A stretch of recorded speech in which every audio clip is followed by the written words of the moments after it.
Welcome to the Marix Prep Point. Don't forget to like and subscribe, and to get more such videos and material, you can contact us at this number 032655900305.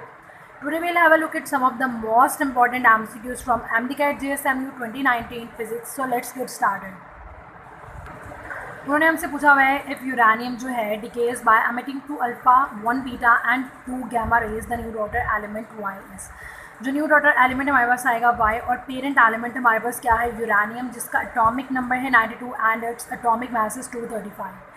अब इसका 2 alpha decay हुए, मतलब जो alpha decay इसका 2 times होगा, 1 time beta decay होगा और 2 times इसका गैमा डिके होगा। आफ्टर दैट जो हमें डॉटर एलिमेंट मिलेगा, हमें वो बताना है कि उसका जो रिस्पेक्टिव एटॉमिक नंबर और एटॉमिक मासेस क्या होंगे। हम तभी सही तरीके से बता सकते हैं जब हमें पहले पता होगा कि अल्फ़ा डिके में एटॉमिक नंबर एटॉमिक मास पे क्या इफेक्ट आता है। Same like that for the beta decay as well for the gamma decay.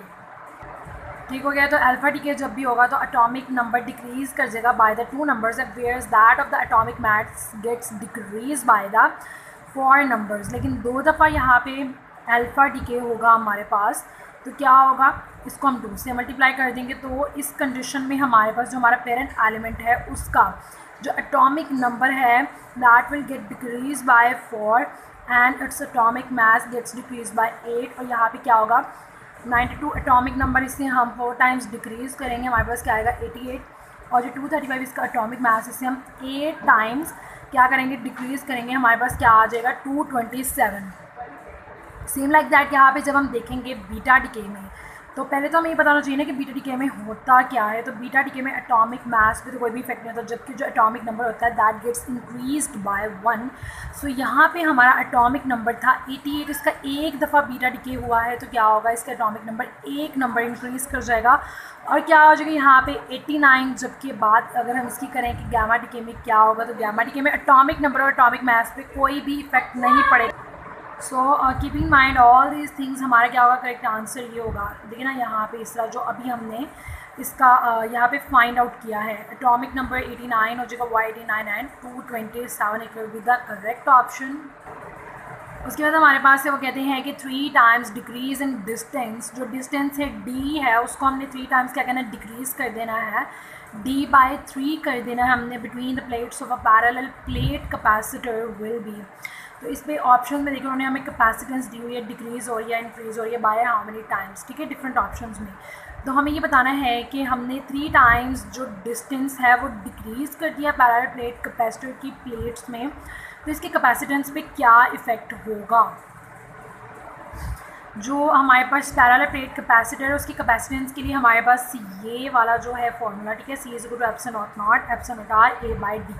तो यहाँ पे D है, इसी को हमने क्या कर देना है, d/3। क्यों, क्योंकि हमने D को 3 टाइम्स डिक्रीज़ कर देना है, डिस्टेंस को 3 टाइम्स डिक्रीज़ किया। याद रखनी है चीज़ आपने, जो चीज़ डिनोमिनेटर में इस तरह होना बाय d/3 लाइक, तो ये जो नीचे वाला होगा ना, इसका भी जो डिनोमिनेटर होगा ये ऊपर आके क्या होगा, मल्टीप्लाई होगा। जब ऊपर आके मल्टीप्लाई होगा तो ये जो सारी टर्म है ये अलग हो जाएगी, और ये जो अलग से टर्म है that is actually the capacitance. तो कैपेसिटेंस क्या हो जाएगी, 3 टाइम्स इंक्रीज़ कर जाएगी। तो हमारा कौन सा करेक्ट ऑप्शन होगा, ये करेक्ट ऑप्शन होगा कि increase the capacitance by 3 times.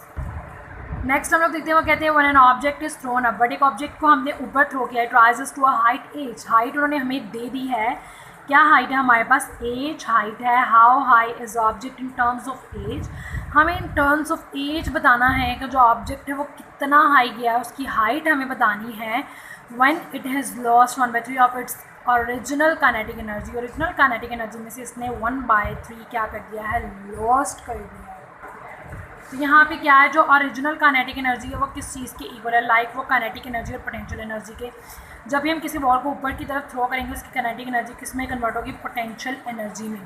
और जो हाईएस्ट पॉइंट होगा उस पर सारी की सारी काइनेटिक एनर्जी कन्वर्ट हो चुकी होगी इनटू द पोटेंशियल एनर्जी। ठीक हो गया। तो यहाँ पे हमें फाइंड आउट क्या करना है, लाइक पोटेंशियल एनर्जी को हम एक साइड पे कर लेते, तो ओरिजिनल काइनेटिक एनर्जी में से माइनस कर देनी है जो काइनेटिक एनर्जी लॉस्ट हुई है। कितनी लॉस्ट हुई उन्होंने बताया था कि 1/3, तो बाकी कितनी रहेगी हमारे पास 2/3।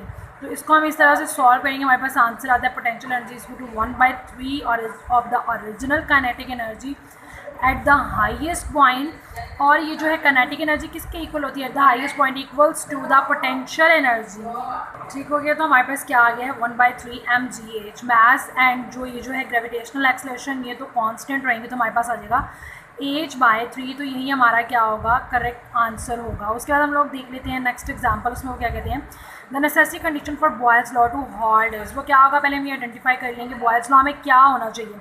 पीवी कांस्टेंट होगा, इन्वर्सली प्रोपोर्शनल वॉल्यूम के होगा, और जो टेम्परेचर वो कांस्टेंट होगा। आइसोथर्मल प्रोसेस में टेम्परेचर कांस्टेंट होता है, तो हमारा ये ऑप्शन ठीक होगा।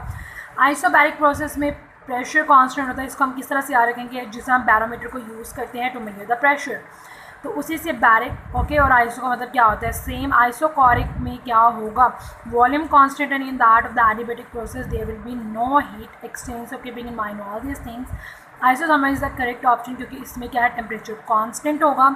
और बॉयल्स लॉ के भी नेसेसरी कंडीशन है कि जो टेम्परेचर है वो कांस्टेंट होना चाहिए। So that was all about today. I hope that you people find it very helpful. Thank you so much.